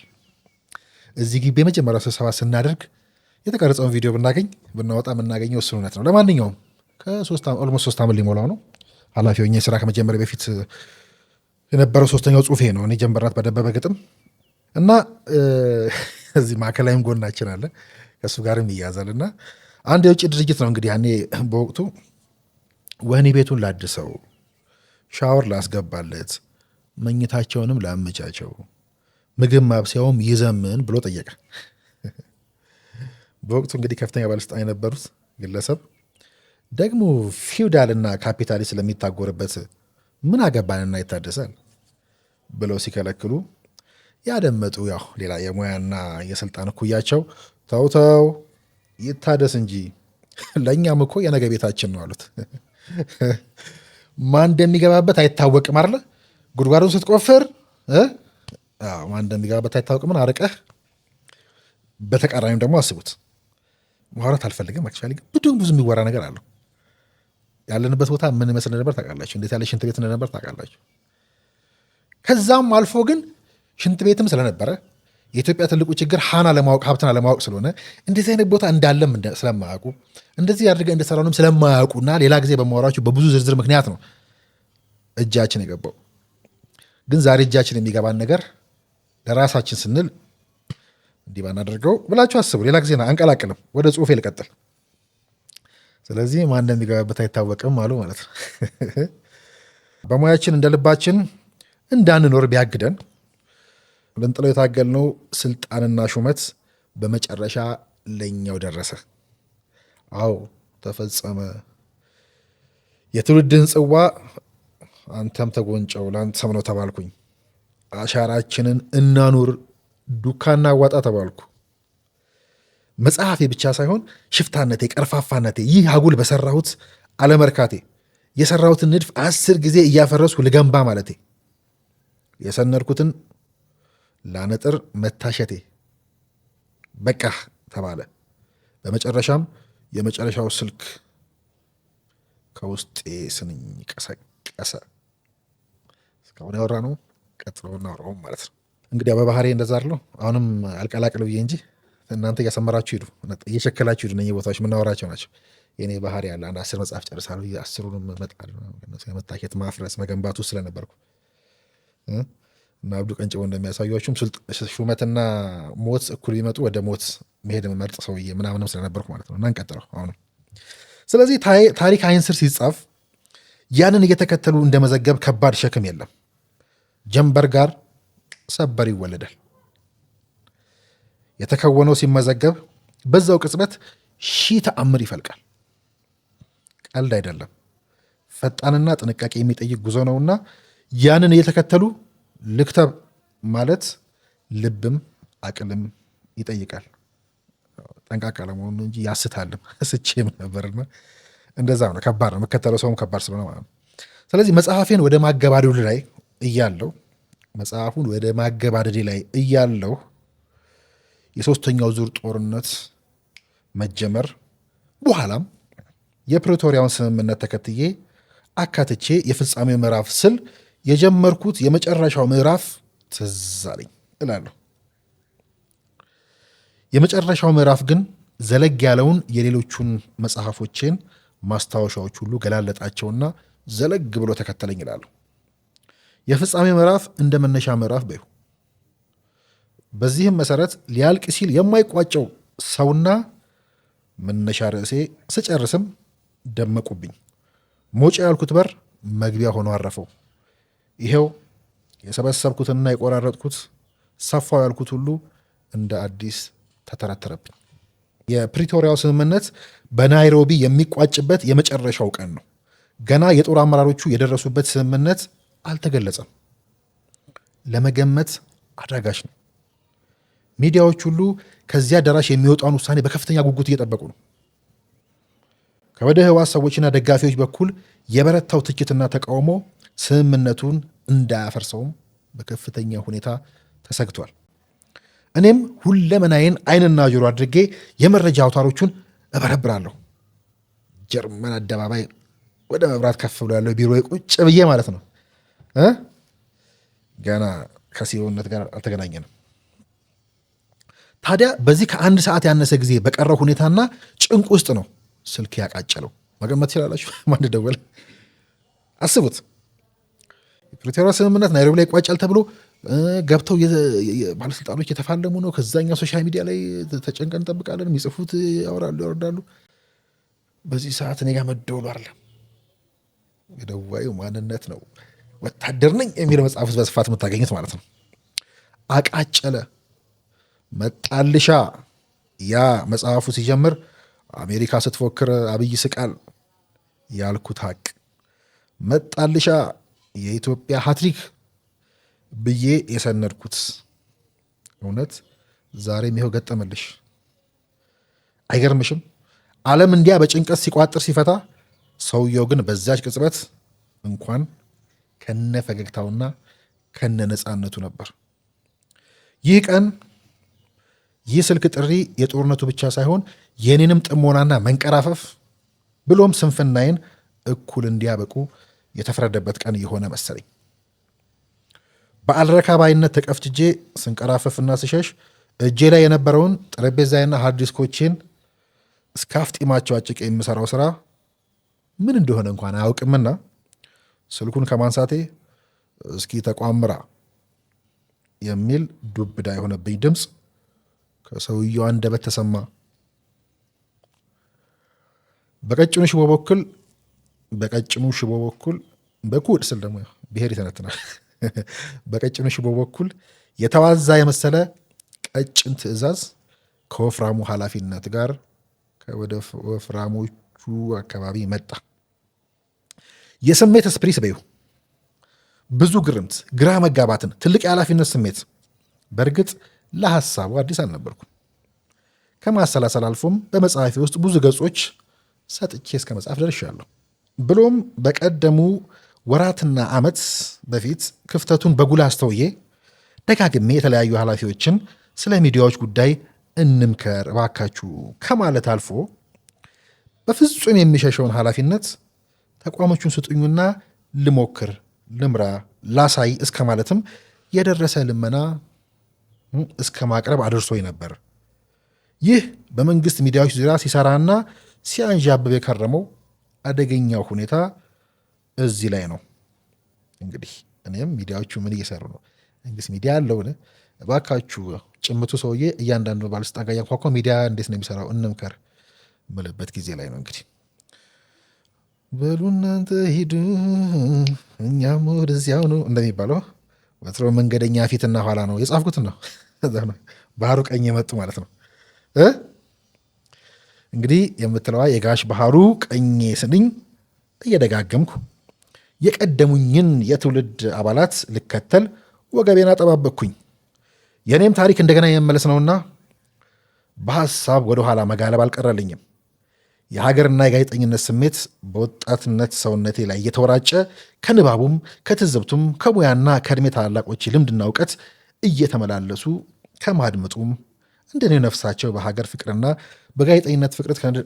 በጋዜጠኝነት ፍቅር ከነደደባቸው ኩዮቼ ጋር ከመወያየትና ከመከራከሩም ወደ ማትቦዝን ልጅነቴ ተመለስኩ። ወደ ልጅነቴ ወደ ድሮ እንግዲህ የጋዜጠኝነት ስራ ከጸሐፊ ከነበረኝ ግንኙነት፣ ፍላጎቶች፣ ህልሞች ከዚያ ወደ ተዘጉብኝ የህትመት በሮች፣ ወደ ተከለከልኳቸው የሚዲያ ደጃፎች፣ ወደ ማስጠንቀቂያዎቹና ወደ አለቆቹ ዛቻ ለእውነት በመቆማቸው ሳቢያ ከብረት ፍርግርግ ጀርባ ቆመው ተመላልሼ ወደ ጠየቅኳቸው የቀድሞ ወዳጆቼ ልቤ በረረ።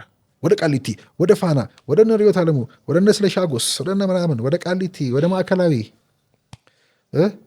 ወደ ሰራሁበት አዲስ ፕሬስ፣ ኢትዮ ምህዳር፣ የእነሱ ላይ የደረሰው መከራ ምናምን ሁሉ ማለት ነው። መሐመድ ፋና መስራት አትችልም፣ የመለሰ ሞት አትዘግብም፣ ውጣ ነው የተባልኩት። በደጁ አላልፈው ማለት ነው። ስለዚህ እንኳን እንደ ልብሽ ልትሰሪበት ቀርቶ በደጁ እንዳታልፊ ተከልክለሽ እንዳልተመለስሽ የሚዲያው ስራ አስፈጻሚ ሆነች መመለሱ ባለብዙ ፈርጅ ስሜት ውስጥ ይዶላል፣ ይዘፍቃል፣ ይከታል።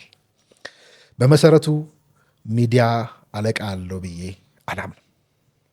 እንግዲህ አይጥ ከማሳደድ ስራዋን ትስራበት ድመቲቱን ፍታ እንደሚባለው እንግዲህ እንዳለው ገጣሚው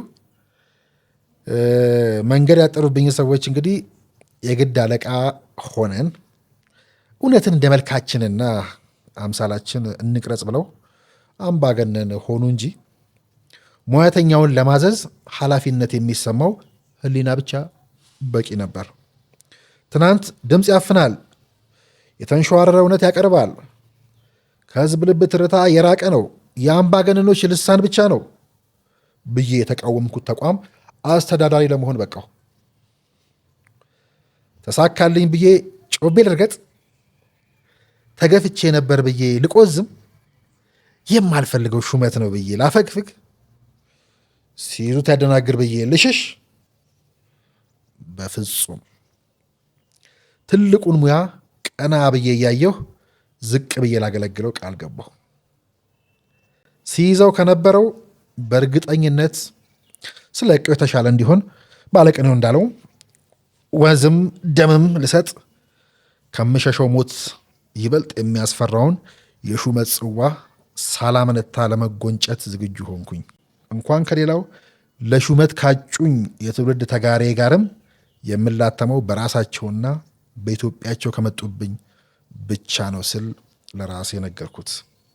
ያም ሆኖ ግን ከጻፍኩትና ሙያዬ ነው ከምለው ጉዳይ በላይ በዚህ ቀን የሆነው ጉዳይና ሰውየው ይበልጥ ግዘፍ ነሱ። ብዙ ጥያቄዎችና ማሰላሰሎችን አክተለተለብኝ። አስቤ የምጀምረው ብቻ ሳይሆን እየሰራው የማስብበትም ጭምር። ያ የመጽሐፉ ጉዳይ ሌላ ጉዳይ ማለት ሶልጀሩ ማለት ነው። በቃ በዛ ሰዓት በዛ ጭንቀት ውስጥ የደወለውን ማሰብ ነው። ከዛ የዚህኛው ጽሁፍ ገና ኃላፊ ሳልሆን ከጻፍኩት ውስጥ ልገባ ስል ከጻፍኩት ውስጥ የመጨረሻው ጽሁፍ ሹሩባ ልሰራ ይላል። የቴዎድሮስ ሹሩባ፣ አብይ ሹሩባ በሉት ከፈለጋችሁ። ከዛ የኔም ሹሩባ እለዋለሁ እኔ የቴዲ ሹሩባ እንደ አብይ እንደ ቴዎድሮስ እለዋለሁ። እና እዚህ ጋም ሁላችን ሀሳብ እኮ ነን፣ ካልተቋጠርን የምንተን፣ ካልተሳሰርን አቅም የሌለን፣ ሁላችንም ሀሳብ እኮ ነን ይላል። ማነው? ነቢይ መኮንን ነፍሱን ይማርልን። አሁንም ነቢይ መኮንን እንደዛ ቢለውና ሹሩባ ልሰራ ይላል መጨረሻው የዚህኛው ጽሁፍ መጨረሻ ማለት ነው። እንግዲህ በኢትዮጵያ ታሪክ ሁላችሁም እንደምታውቁት ጸጉራችንን አበጥረን ሞክረነዋል፣ አጎፍረንንም አይተነዋል፣ በአንድ የሸማ ሻሽ ጠምጥመንም ሞክረነዋል፣ በማሰሪያ ጠፍንገን ቋጥረንም አይተነዋል። አላማረብንም። ሹሩባችን ነው አምሮብን የነበረው። ሹሩባችንን ደግሞ አሳምረን እንደ ዘመኑ አድሰንና አስማምተን ልንሰራው ጊዜ ፈቀደ። የሁሉም ራስ አንድ ሰው ሊሰራ አይችልም። የሁሉንም ራስ አንድ ሰው ሊሰራ አይችልም። ስለዚህ የራሳችንን ራሳችን አስበን እንሰራዋለን። የዘመናችን መልክ እንግዲህ ይሄ ነው። ስንለወጥ የበለጠ ትኩረትና ሞገስ፣ ሽልማት የሚያስገኘውን በአደባባይ የሚታየውን ሁሉ እጃችንን እያስረዘምን እንጎንጉን አንልም። የማንደርስበትን ሁሉ ተብትበን እንቆጣጥርም አንልም። የራሳችንን የምናውቀውን የተጠራንበትን እንዲሁም የምንደርስበትን እሱን ነው የምንሰራው። ሹሩባ ለስራ ሹሩባ ልሰራ። እንግዲህ የቴዎድሮስ ሹሩባ እንደምታውቁት ራእዩ ነበር። የታሪክ ሊቃውንት ቢከራከሩበትም የወቃሾቹና የወዳጆቹ ቁጥር ቢቀራረብም በእኔ እምነት እጁ የደረሰበትን ለመሳብና ለመሾረብ ሞክሯል። ምናልባትም የዘመኑ ስሬት ከፈቀደለት መጠን ወይ ደግሞ በፈቀደለት መጠን ልንለው እንችላለን። የተነቃቀሉ ብዙ ጠጉሮች እንደነበሩ ባንክድም ማለት ነው። ሁሉንም ግን በዜሮ አናባዛም። የነቀለው ብዙ ነው፣ የነቀለው ብዙ ነው፣ ግን አንክድም። ስለዚህ ስህተት ነበር ያልነውን እንደ ልምድ ወስደን በሹሩባችን ውበት ልንበልጠውና ልናቃናው ነው የኛ ጥረታችን። የእሱን ሹሩባ መነሻ በማድረግ ለዘውድ ማስቀመጫ በሚያመች መንገድም ቢሆን እንደየዘመኑ ወይ ደግሞ እንደየዘመኑ ፋሽን ጠጉር ሲያዝ ከርሟል። አዋጣን አላዋጣንም የሚል አሁን የደረስንበት አይቶ መመዘን ነው። የኔ ከሆነ የኔን በመመርመር የራሳችሁንም እንደዛ ማየት ትችላላችሁ። እንግዲህ የእኛን ትውልድ ስሬት ደግሞ የጀመረው አብይ አህመድ ነው። ብዙ ውጥኖች ቀድሞ ቢኖሩም የተበታተነውን እንደየመልኩ መስራት የጀመረው እሱ ነው። ድልድዩን እንገንባ፣ ግንቡን እናፍረስ ያለው፣ ልዩነት ላይ እንዳተኮርን አንድነታችን ላይም እንበርታ ያለው፣ በአጥር የተበታተኑትን የመዲናዋን መንግስታዊ ተቋማት እየከፈተ በጥቁር መስታወት የታጠሩትን ባለስልጣናት ህዝቡ መሀል በእግር እያራመደ በመኪና የታጠሩት አስፓልቶች ላይ የእረፍት ቀን እየመደበ አሁን ደግሞ እንደምናየው ለእግረኛው መንገድ እየሰራ የአደባባይ ስፖርት እያስለመደ ተበጥሰዋል የተባሉትን የብሔረሰቦችን ውል እያጋመደ የሀገሩን ጠጉር በወንድማማችነት የሾረበው በእኔ እምነት አብይ ነው። በተለይ ኢህአዲግ በስመ ፓርቲ መላ ሀገሪቱ ላይ ያንጨባረረውን ስር የሰደደ ብተና ላይ ያሳረፈው ክንዱ ብርቱ ነበር። የተዋሃደው ብልጽግና፣ ከማፍረስ የተሻገረው ውህደት፣ ሁላችንም ልንሰራው የሚገባን ስራችንም ስሬታችንም የገባንና የነቃነውም ከዚያ ትውልድ የመሪው ስራ ላይ የየድርሻችንን እየመዘዝን ነው። በያኔው የሐዋሳው ጉባኤ ላይ 2 ጥንስሶች ነበሩ። ገና በለውጡ 6ኛ ወር ማለት ነው። አንዱ የፓርቲ ውህደቱና የኢህአዴግ ቀብር የተመቻቸበት ሲሆን፣ ሁለተኛው የኔንና የሙያ አጋሮቼን ቀጣይ ተልእኮ አመላካሽ ንግግር ተናገረ። በለውጡ 6ኛ ወር ማለት ስለ ሚዲያ የተዋሃደው ሚዲያ አዋሃጆቹም መሪውም የሌላቸው ምናልባትም የማያስታውሱት እስከዛሬ የማያውቁት ቪዲዮና ቃል ማለት ነው። 3ኛ ሚዲያ ይላሉ መሪው እዛ መድረክ ላይ። እንግዲህ ሚዲያ መንግስት ፋና፣ ኢቢሲ፣ ዋልታ፣ ኢዚያ እያለ መቀለብ የለበትም። 1-2 ጠንካራ ይፈጥራል፣ የቀረውን ፕራይቬት ይፈጥራል። ጨፍለቅ ብለው ጠንከር ማለት ሲገባቸው ልክ እንደ 4ቱ ድርጅቶች 4 መሪ ለማስቀመጥ ትናንሽ ጉልቻ እያስቀመጥን ደግሞም ሰርቶ የማያመጣ በየአመቱ በጀት የሚጠይቅ ተቋም አያስፈልግም። ስለዚህ ሚዲያም ሪፎርም ያስፈልገዋል። 3ኛ ሚዲያ መንግስት ፋና፣ ኢቢሲ፣ ዋልታ፣ ኢዜአ ምናምን እያለ መቀለብ የለበትም። 1-2 ጠንካራ ይፈጥራል፣ የቀረው ፕራይቬት ይፈጥረዋል። ጨፍለቅ ብለው ጠንከር ማለት ሲገባቸው ልክ እንደ 4ቱ ድርጅቶች 4 መሪ ለማስቀመጥ ትናንሽ ጉልቻ እያስቀመጥን ደግሞ ሰርቶ የማያመጣ በየአመቱ በጀት የሚጠይቅ ተቋም አያስፈልግም። ሚዲያም ሪፎርም ያስፈልገዋል። ፓርላማም ሪፎርም ያስፈልገዋል። ተቋም በፍጥነት በሚቀጥሉት ዓመታት የስራችን ሴንተር መሆን ያለበት እሱ ነው። እቺ ንግግራቸው 6ኛ ወር ላይ ተናገሯት ነች። የተዋሃደው ሚዲያም የሌለው እስከዛሬ የማያውቀው አዋሃጆቹም የማዋሃጃ ሰነዱ ላይም ያልሰፈረና የማይታወቀው ማለት ነው። ይህ ነው ጥንስሱ፣ ዋናው ጥንስስ ያዙት። በእርግጥ ንግግሯ ስለ ሚዲያ ብቻ አልነበረችም። ብዙ ቅኔ ያላት ስለ ህብረት፣ ውህደት፣ አቅም፣ የምላስ ጦርነት ዝግጁነትና ህልም ጭምር የምትናገር ድንቅ ቅኔ እያልኩ ጠራታለሁ። ነገር ግን ቅኔውንና ያዘለውን ቁም ነገር ፋናም፣ ዋልታም፣ ሌሎቹ ሚዲያዎች አያውቁትም። ወይም ደግሞ ባልገባኝ ምክንያት ብቻ ወደ እኔው ጉዳይ ልመልስሽ፣ ወደ ሹሩባይ ከመሪው አሰራር ተነስቼ ራሴው መስራት ስላሰብኩት ሀገር ከተዋሃደ፣ የማይታረቅ ከታረቀ፣ ፓርቲ ከተዋሃደ ምን ቀረ? ሚዲያው። አሁን የሚዲያ ውህደት፣ እሱም ግን ከተአምርነት አላመለጠም። መቼም በተደጋጋሚ የሆነውን ሁሉ እንደ አጋጣሚ ላየው ብፈልግም የማይቻለኝ ነውና ፍርዱን ላንቺ ልተወው።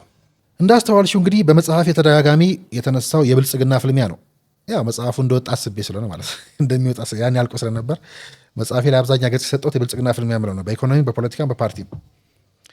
ስለዚህ ከፓርቲ አሻግሬ ይሄ መጽሐፌ ላይ ማለት ከፓርቲ አሻግሬ የሀገር ኢኮኖሚያዊ፣ ቀጠናዊና ዓለም አቀፋዊውን ዋነኛ ፍልሚያ መፋለሚያ ሚሳይል አድርጌ ያቀረብኩት እንደ ቀልድ ያየነውና ከጅምሩ ከአሜሪካ እስከ ባንዳ በተመሳሳይ ዜማ ያስነባው የብልጽግና ፓርቲ ውህደት በመሆኑ ነው። ይሄ ደግሞ በቅዴ ውስጥ አድምቄ ያስኩት አዲስ የቤት ስራ ሰጠኝ። የሚዲያዎቹ ውህደት፣ የሚዲያዎቹን ውህደትና ጠንካራ ሚዲያ መፍጠር፣ የሚዲያ ሹሩባ መስራት፣ አፍራሹ ያልኩት ሰውና ምዕራፍ መተግበር። እሱ መጽሐፍ ውስጥ የምታገኙት ምዕራፍ ነው። ራሴው ከማፍረስ ወደ ማዋሃድ የሚደርስ እቅድ ገና ከማግስቱ ጀምሮ መዘጋጀት ጀመርኩኝ። ከመቼ? ከስልኩ ማግስት ጀምሮ ዋልታን ሳልረከብ ማለት ነው። ቢያንስ ሁለቱን የድርጅቱ ሚዲያዎች ልክ እንደቀደመው ፓርቲ እዛና እዚህ አቋምና ትኩረታቸውን በትነው ለተለያየ ግብ የሚሰሩ ይመስል ያጠሩትን ድንበር ማፍረስ የኔ የጋዜጠኛው የትውልድ አባሉ ኃላፊነት ነው አልኩ። ለመገንባት ማፍረስ። ያንን ስል የቀደመው ጽሁፎቼ እየተተለተሉ ታወሱኝ። ሚዲያዎቹን መቼ ነው የሚያፈርሷቸው ብዬ ነበር። ያኔ መጽሐፌን ስጽፍ ተደብቄ ሳሰላስል ጽፌም አውቃለሁ። ሚዲያዎች መቼ ነው የሚፈርሱት ብዬ አውቃለሁ። ዋልታን የገደሉት። ዋልታን ማን ገደለው? አሁን ባወራነው ውይይት ልክ በሰፊው እና ያፌ አንዳቸው አንብቦት ሊሄድ የሚችል ወደ 20 ገጽ የህዋትን ጉድ የሚዘረዝር ዋልታን ማን ገደለው። ምናልባት የዛሬውን አቅርቦታችንን የፍጻሜ ምዕራፍና የጦርነቱ ዋዜማ ብቻ ሳይሆን ገዳዮቹ ሲቀበሩ፣ ገዳዮቹ ተቀበሩ የሚለውን ይሄ ዋልታ ማን ገደለው የሚለውን ታሪክ ይዛችሁ ስትሄዱ ታገኝታላችሁ። ዋልታ ማን ገደለው? ዋልታ አታውቁትም? ዋልታ እኮ መቆመሪያ እኮ ነች። ፋና መቆመሪያ እንደሆነው ማለት ነው። እናንተንም እንደሚቆመርባቸው ማለት ነው። እየገደሉ እንደሚሰይሙት ማለት ነው። ዋልታ ማን ነው? ዋልታ እኮ የክንፈ ገብረ መድህን የደህንነት ኃላፊ ወንድም እኮ ነው። ማን ገደለው?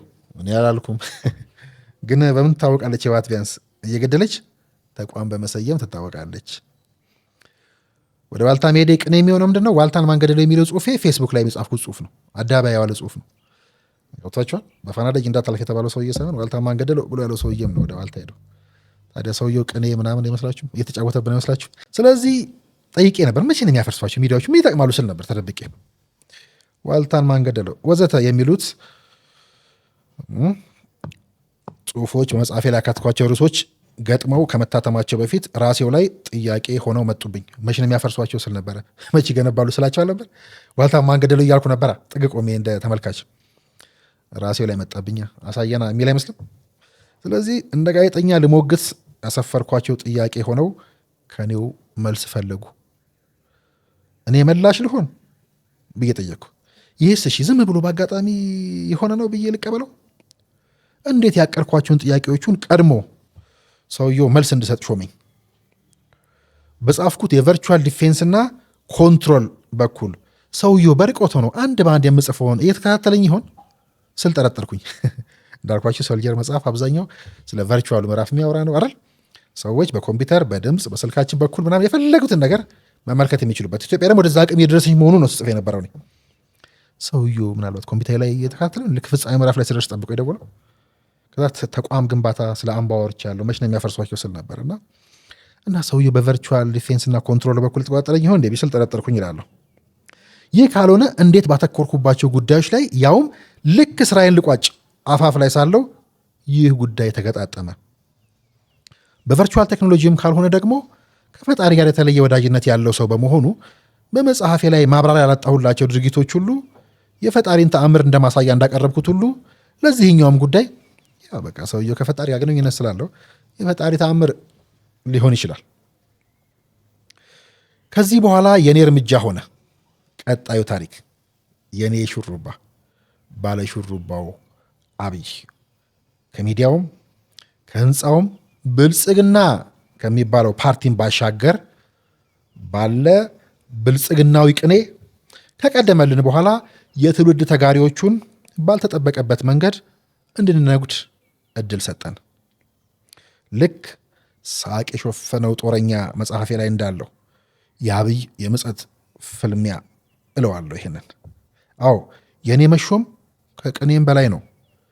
የዋልታንም ሆነ የብልጽግናን ቢሮ መገኛ የማላውቀው እኔ ሰምታችኋል።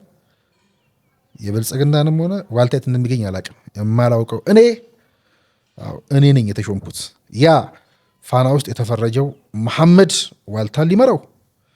አየሽልኝ የሰውየውንና የለውጡን ፍጥነት፣ የትውልዱን ሹረት አየሽልኝ።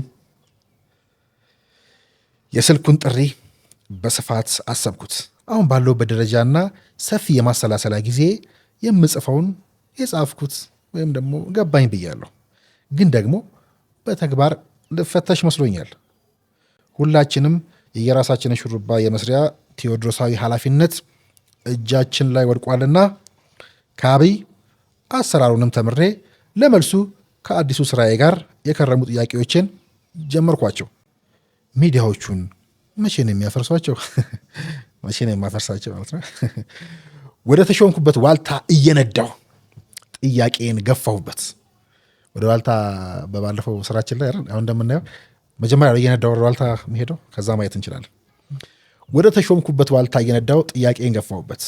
ዋልታን ማን ገደለው ከመባል ዋልታን ማን አዳነውን ለመጻፍ ማስታወሻዬ ላይ የህልሜን ወይ ደግሞ ማስታወሻዬ ላይ ህልሜን ከራሱ የሰውየውን ፓርቲ ተግባርና የሚዲያ ውጥን ማሳያና መነሻ አድርጌ የንግስናውንና የህልሙን ሹርባ ምሳሌ አድርጌ እስኪ እችን እንኳን በተግባር ልሞክራት ስል ከራሴ ጋር ተማማልኩኝ።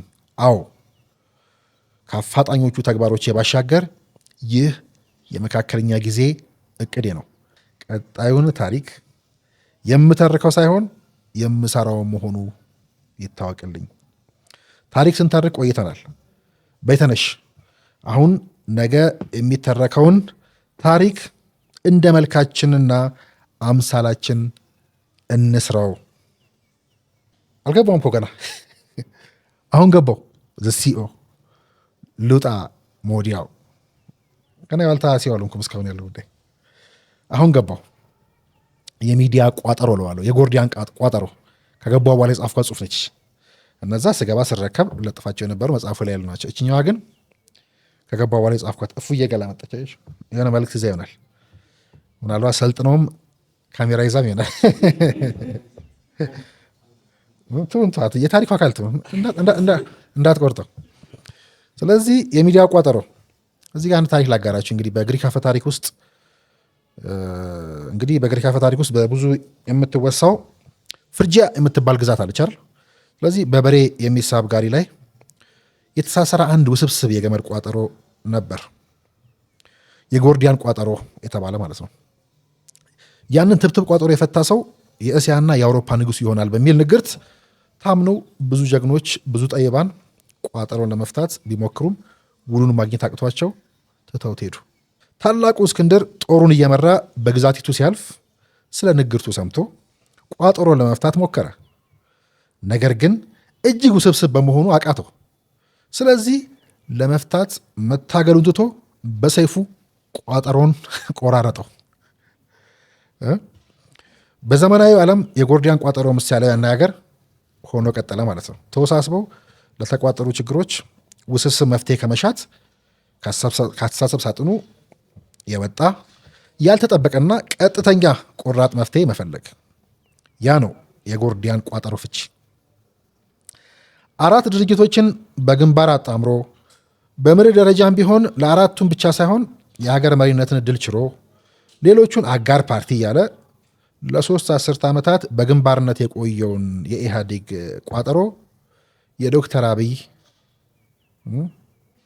ያ ተብታብ ያረፈበት ምንድን ነው?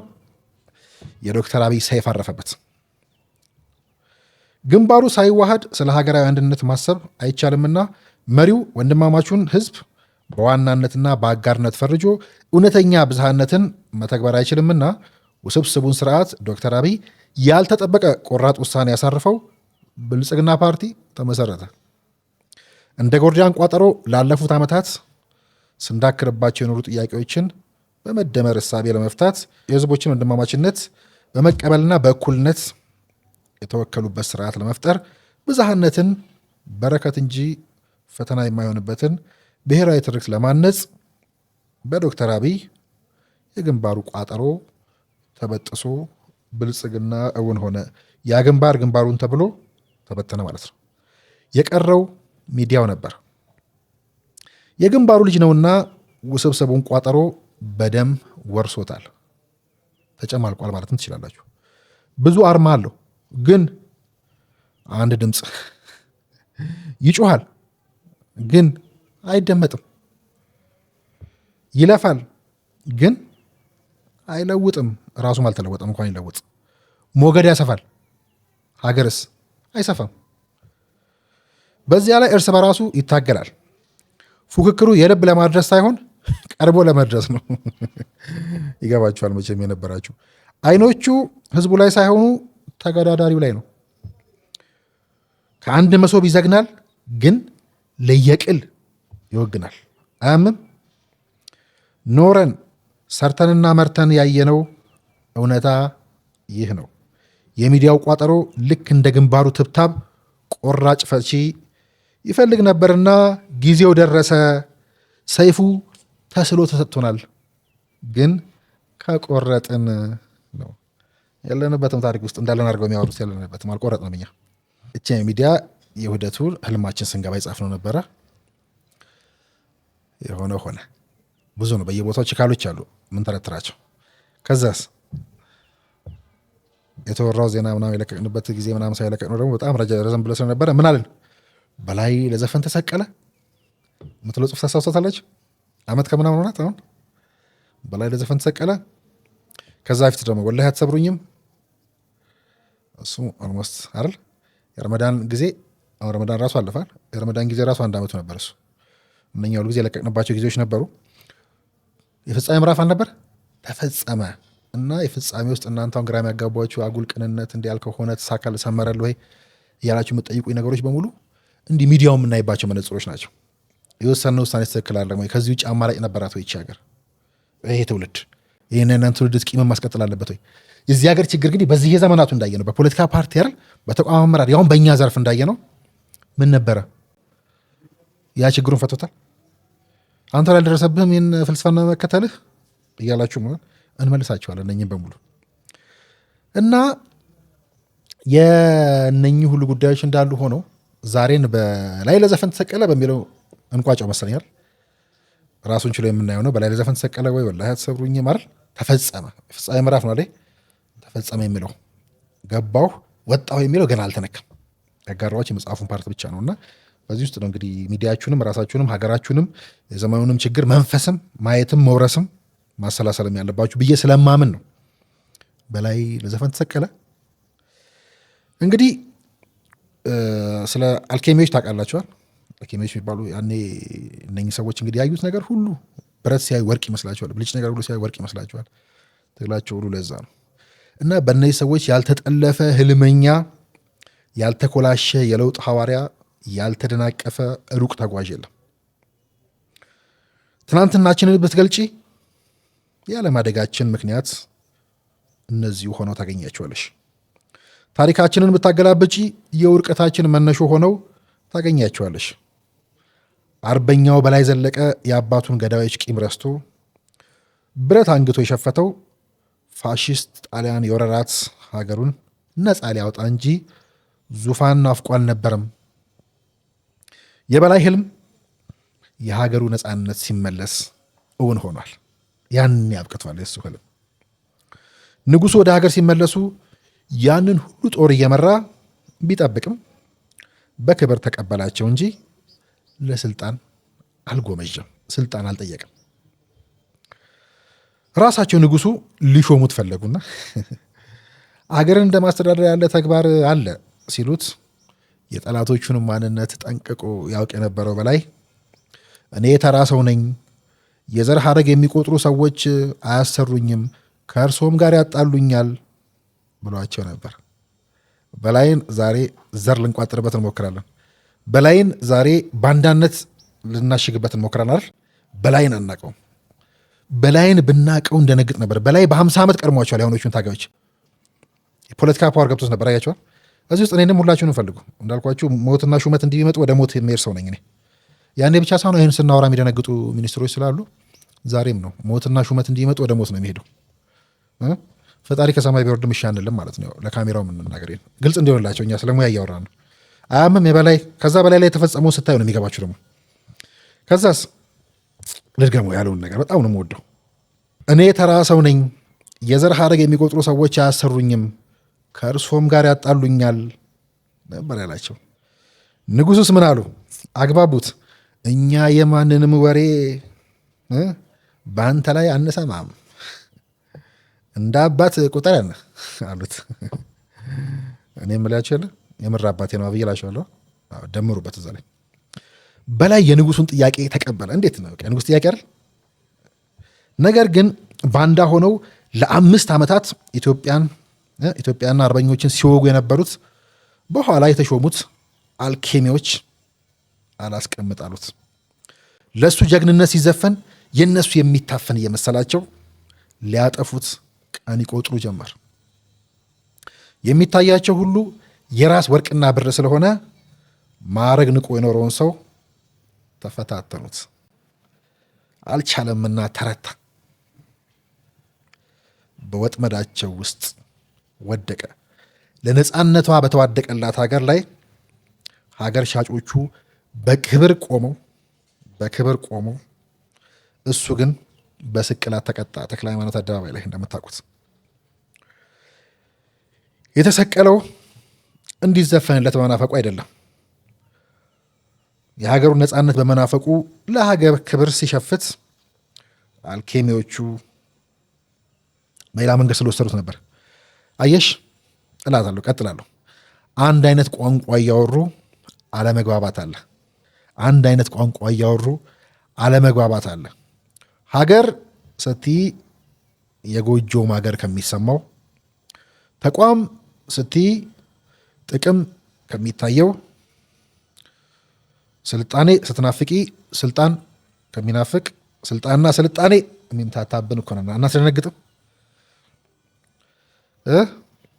ለስራ እንቅልፍ ስታጪ ለሴራ እንቅልፍ ከሚያጡ አልኬሚዎች ጋር እልህ ከተጋባሽ መጨረሻሽ ውድቀት ነው። ውድቀት ነው ወይ? እኔና እናንተ ማንስማማው እሱ ላይ ነው። የበላይ ውድቀት ነው ወይ? በላይ እንኳንም ቆሞ ዛሬ በስሙ የሚነግዱትን አላየ። እንግዲህ በስራ ልምድ ይበልጡኛል አላለም ብሏል። እንግዲህ እያዩ ፈንገስ እኛ ስራ ከማቀላጠፍ ጥረት እንጂ ሴራ የመጠላለፍ ልምድ የለንም።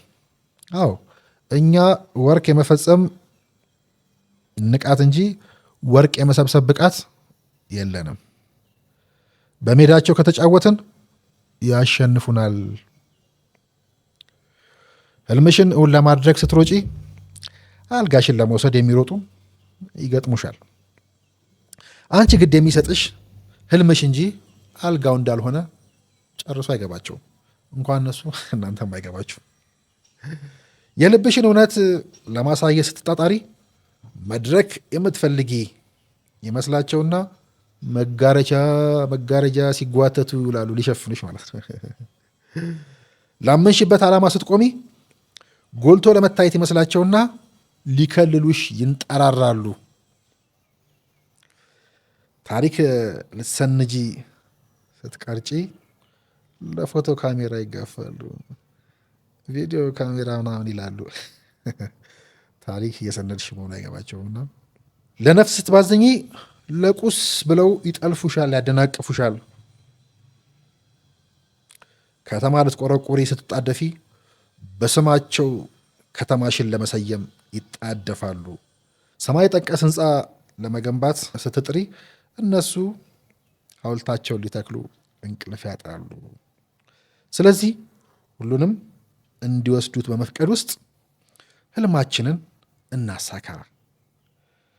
ልፋታችን ሀገራችንን ወርቅ ካለበሳት ፍርፋሪውና ብልጭልጩን እንዲለቅሙት እንፍቀድላቸው። ህልማችን ሀገራችንን ካሳደገ አልጋችንን እንዲወርሱት እንፍቀድላቸው። አመሰግናለሁ። ሙድ ካስናል እንደ ሙዳችን የምናወራው አለ እንደ ሙዳችን የምናወራው እንደ ዘመኑ እንደ ጊዜ የምናወራው ደማቅ ነበር ቦልድ የሆኑት